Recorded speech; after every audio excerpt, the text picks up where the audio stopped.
Hello everyone, today we will be discussing a new topic that is qualitative test for aldehydes and ketones, and if time permits we will discuss some important compounds of aldehydes and ketones which have pharmaceutical uses and industrial uses also.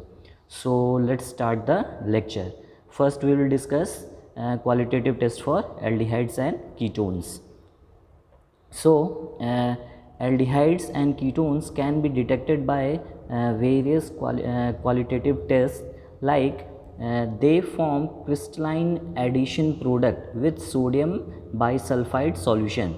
अगर aldehyde या ketone को sodium bisulphide के साथ react कराया जाता है तो एक एडिशन प्रोडक्ट देते हैं जो कि क्रिस्टलाइन फॉर्म में होता है. तो अगर सैंपल में आपने सोडियम बाइसल्फाइड डाला और वो क्रिस्टलाइन फॉर्म हो रहा है, क्रिस्टल्स फॉर्म हो रहे हैं, इसका मतलब दैट सैंपल कंटेंस एल्डिहाइड और कीटोन. ठीक है, हमें ये नहीं पता लगेगा कि वो एल्डिहाइड है या फिर कीटोन है, ये पता लग जाएगा कि वो एल्डिहाइड भी हो सकता है, कीटोन भी हो सकता है. ठीक है, और रिएक्शन ये है, देखिए ये जो कार्बोनिल ग्रुप होता है एल्डिहाइड और कीटोन में, वो रिएक्ट करेगा NaHSO3 से, तो ये यहाँ से एक H+ निकलेगा, वो O के साथ कंबाइन होके OH बनाएगा. यहाँ डबल बॉन्ड सिंगल बॉन्ड में टूट जाएगा, देखिए ये OH हो गया. फिर ये कार्बन को प्लस चार्ज आएगा तो SO3Na जो है वो SO3Na माइनस इस C+ को अट्रैक्ट करेगा और इसके साथ बॉन्ड बनाएगा. तो इस तरीके से ये एडिशन प्रोडक्ट बन जाता है. उसके बाद नेक्स्ट एक और टेस्ट है, दे फॉर्म येलो और orange colour derivative with 2,4 dinitrophenyl hydrazine. तो एल्डिहाइड या कीटोन जो है, अगर उनको 2,4 डाइनाइट्रोफिनाइल हाइड्राजीन के साथ रिएक्ट कराते हैं तो वो फिर हाइड्राजोन फॉर्म करते हैं और इसका कलर जो होता है वो येलो या फिर ऑरेंज होता है.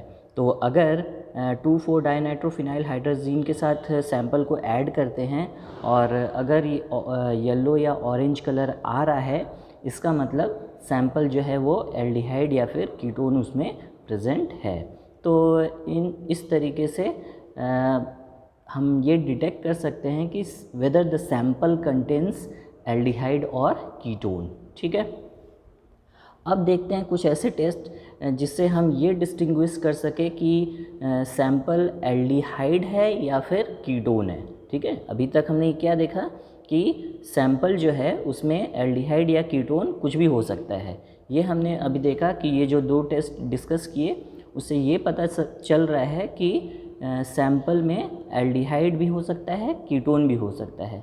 अब जो टेस्ट डिस्कस करेंगे उससे हमें ये पता चलेगा कि whether the sample contains aldehyde और कीटोन, मतलब वो एल्डिहाइड है या फिर कीटोन है. ठीक है, तो सबसे पहला टेस्ट ये है कि aldehydes give red precipitates on heating with Fehling solution और Benedict solution, whereas ketones do not. तो अगर सैंपल को फेलिंग सॉल्यूशन से ट्रीट करेंगे या फिर बेनेडिक्ट सॉल्यूशन से ट्रीट करेंगे, तो अगर रेड प्रेसिपिटेट आता है तो सैंपल जो है वो आपका एल्डिहाइड है. अगर रेड प्रेसिपिटेट नहीं आ रहा है बेनेडिक्ट सॉल्यूशन या फिर फेलिंग सॉल्यूशन के साथ, तो आपका जो सैंपल है वो कीटोन है. ठीक है, तो इससे हमें ये पता चल रहा है कि जो सैंपल है वो एल्डिहाइड है या फिर कीटोन है. तो अगर एल्डिहाइड होगा तो वो फेलिंग सॉल्यूशन के साथ या फिर बेनेडिक्ट सॉल्यूशन के साथ कौन सा कलर देगा? Red colour, red precipitate form होगा. तो अगर रेड प्रेसिपिटेट आ रहा है, इसका मतलब सैंपल जो है वो आपका एल्डिहाइड है. अगर रेड प्रेसिपिटेट नहीं आ रहा है फेलिंग सॉल्यूशन और बेनेडिक्ट सॉल्यूशन के साथ, तो सैंपल आपका कीटोन है. ठीक है, नेक्स्ट टेस्ट है, aldehydes form silver mirror on warming with Tollens reagent. तो अगर सैंपल को हम टॉलेंस रिएजेंट के साथ ट्रीट करते हैं और टेस्ट ट्यूब में अगर हम टेस्ट कर रहे हैं तो टेस्ट ट्यूब के वॉल्स पे सिल्वर मिरर ऐसा बनता दिखता है. तो अगर ये सिल्वर मिरर ऐसा बनता दिख रहा है, मतलब आपका सैंपल जो है वो एल्डिहाइड है. अगर सिल्वर मिरर नहीं बन रहा है मतलब सैंपल जो है वो कीटोन है, ठीक है। तो सिल्वर मिरर जो है वो टॉलेंस रिएजेंट के साथ एल्डिहाइड शो करता है, कीटोन नहीं करता है। Next, aldehydes give pink colour with Schiff's reagent whereas ketones जो है वो नहीं देता है। तो सिप्स रिएजेंट के साथ जब सैंपल को ट्रीट करेंगे तो पिंक कलर अगर आ रहा है मतलब सैंपल जो है वो एल्डिहाइड है, और अगर पिंक कलर नहीं आ रहा है मतलब सैंपल आपका कीटोन है, ठीक। तो अभी तक जितने टेस्ट देखे उसमें अगर कलर आ रहे हैं तो वो एल्डिहाइड है, अगर नहीं आ रहा है, रिएक्शन नहीं हो रहा है, मतलब वो कीटोन है। फेलिंग सॉल्यूशन बेनेडिक्ट सॉल्यूशन के साथ रेड प्रेसिपिटेट अगर आ रहा है तो एल्डिहाइड है, अगर नहीं आ रहा है कोई कलर तो वो आपका कीटोन है, ठीक। उसी तरह टोलेंस रिएजेंट के साथ अगर टेस्ट ट्यूब के वॉल में सिल्वर मिरर बन रहा है तो sample is aldehyde. If silver mirror is not seen then it is ketone, the sample is ketone, ठीक। उसी तरह सिप्स रिएजेंट के साथ ट्रीट करने से सैंपल अगर पिंक कलर शो कर रहा है मतलब सैंपल आपका एल्डिहाइड है, अगर पिंक कलर नहीं आ रहा है मतलब सैंपल आपका कीटोन है, ठीक है। अब एक टेस्ट ऐसा देखते हैं जिसमें कीटोन कलर शो करेगा, जैसे methyl ketones on reaction with sodium hypoiodite form yellow precipitate of iodoform. तो अगर सैंपल को हम ट्रीट करते हैं सोडियम हाइपोआयोडाइड के साथ तो फिर अगर येलो प्रेसिपिटेट फॉर्म हो रहा है तब आपका सैंपल जो है वो कीटोन है, और अगर सोडियम हाइपोआयोडाइड के साथ ट्रीट करने से येलो प्रेसिपिटेट फॉर्म नहीं हो रहा है मतलब आपका जो सैंपल है वो एल्डिहाइड है। तो यहाँ पर थोड़ा उल्टा हो गया है, यहाँ पे क्या हो रहा है कि हम सैंपल को ट्रीट कर रहे हैं एक रिएजेंट के साथ दैट इज़ सोडियम हाइपोआयोडाइड, और ट्रीट करने के बाद अगर येलो प्रेसिपिटेट फॉर्म हो रहा है तो सैंपल कीटोन है, अगर येलो प्रेसिपिटेट नहीं हो रहा है तो सैंपल आपका एल्डिहाइड है, ठीक है। तो ये सारे टेस्ट थे, ये सभी टेस्ट जिसके थ्रू हम ये डिस्टिंग्विश कर पा रहे हैं कि whether the sample is aldehyde और कीटोन। और इसके पहले जो हम लोगों ने ये दो टेस्ट देखा, ये दो टेस्ट से हम क्या बता पा रहे हैं कि सैंपल जो है वो उसमें एल्डिहाइड या फिर कीटोन है या नहीं है। तो पहले ये दोनों टेस्ट से हम कंफर्म करेंगे कि सैंपल में एल्डिहाइड या कीटोन है या नहीं है। उसके बाद ये सारे टेस्ट जो हैं इससे हम पता कर पाएंगे कि चलो सैंपल में एल्डिहाइड और कीटोन तो था, अब इस एल्डिहाइड और कीटोन में क्या है, सैंपल एल्डिहाइड है या फिर कीटोन है, ठीक है। तो ये सारे टेस्ट से क्वालिटेटिव टेस्ट से हम ये डिस्टिंग्विश ये डिटरमाइन कर पा रहे हैं whether the sample is of aldehyde और कीटोन, ठीक है। अब इसके बाद हम कुछ ऐसे इम्पॉर्टेंट कंपाउंड्स को डिस्कस करते हैं, उनके स्ट्रक्चर और यूज़ के बारे में, जो कि या तो एल्डिहाइड ग्रुप के हैं या फिर कीटोन ग्रुप के हैं, ठीक है।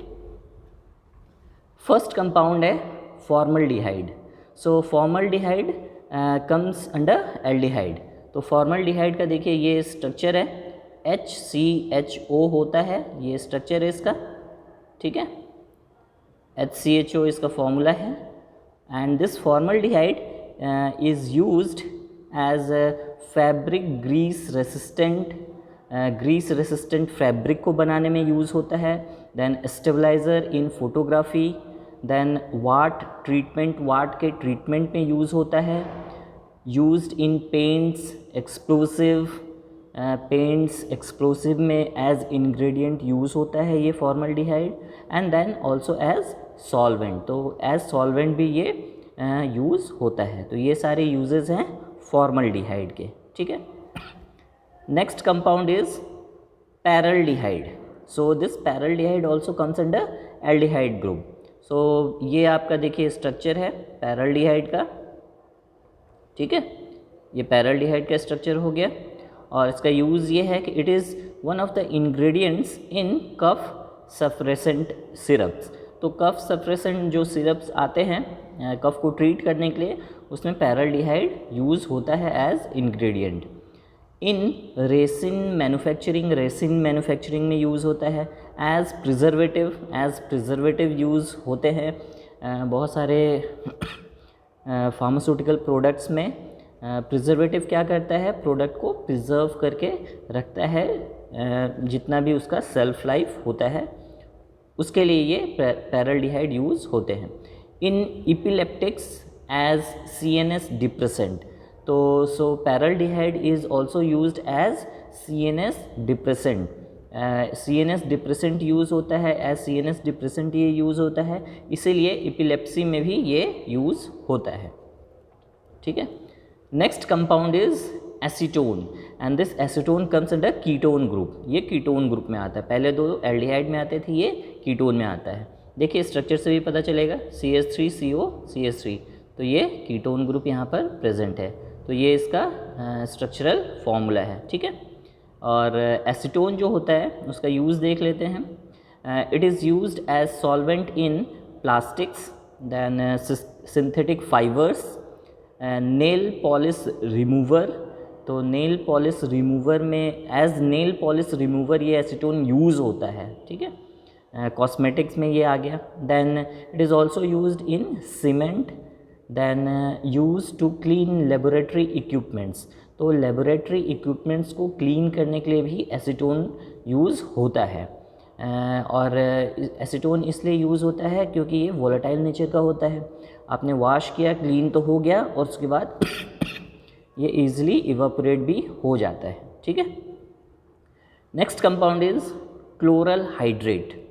सो क्लोरल हाइड्रेट का ये स्ट्रक्चरल फॉर्मूला है CCl देन CHOH, ये क्लोरल हाइड्रेट का ये स्ट्रक्चरल फॉर्मूला है।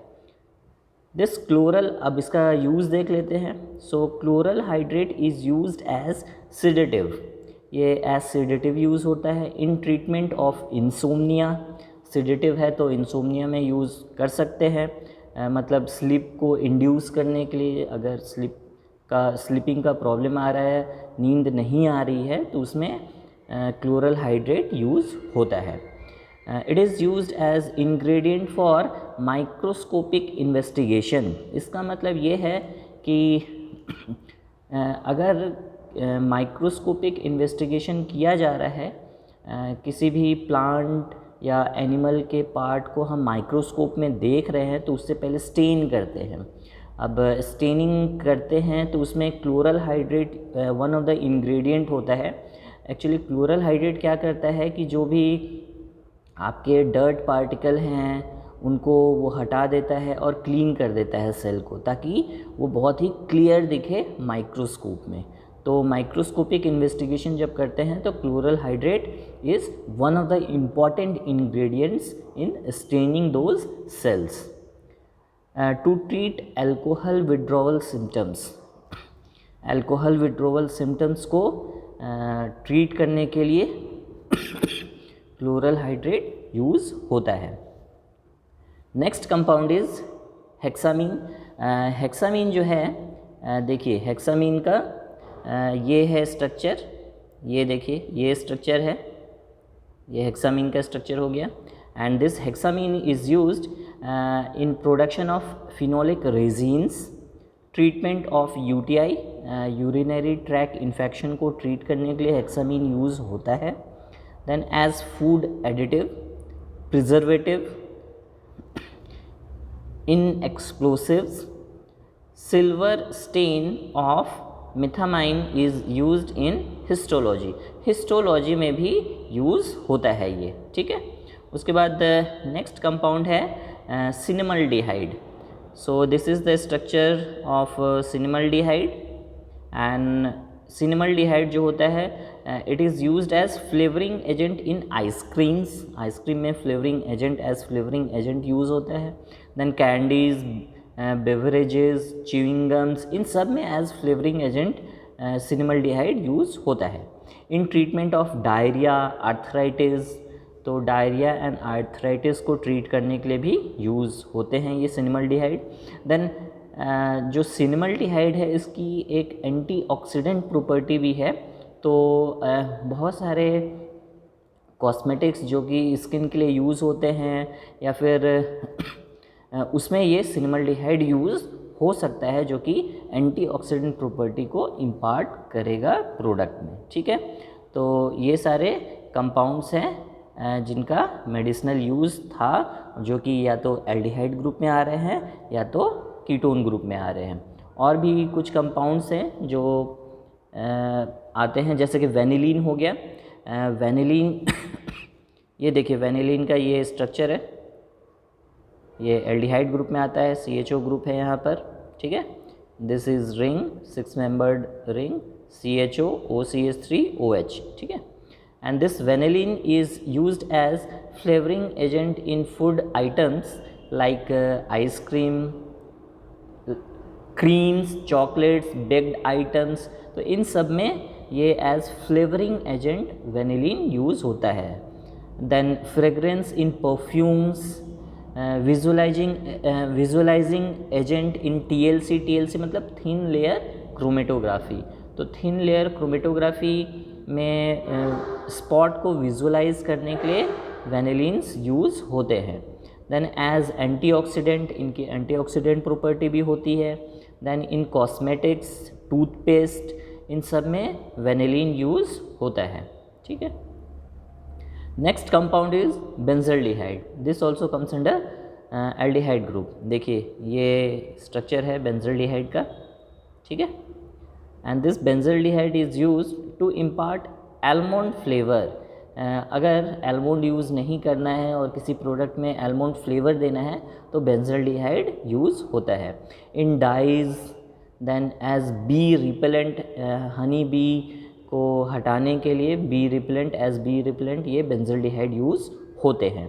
Then plant growth regulator, then as flavoring agent, lubricant, plasticizer and also as solvent. So these all are uses of benzaldehyde. ठीक है, plant growth regulator का मतलब हो गया कि प्लांट के ग्रोथ को इंक्रीज या कंट्रोल करने के लिए जो है बेंजल्डिहाइड यूज़ होता है।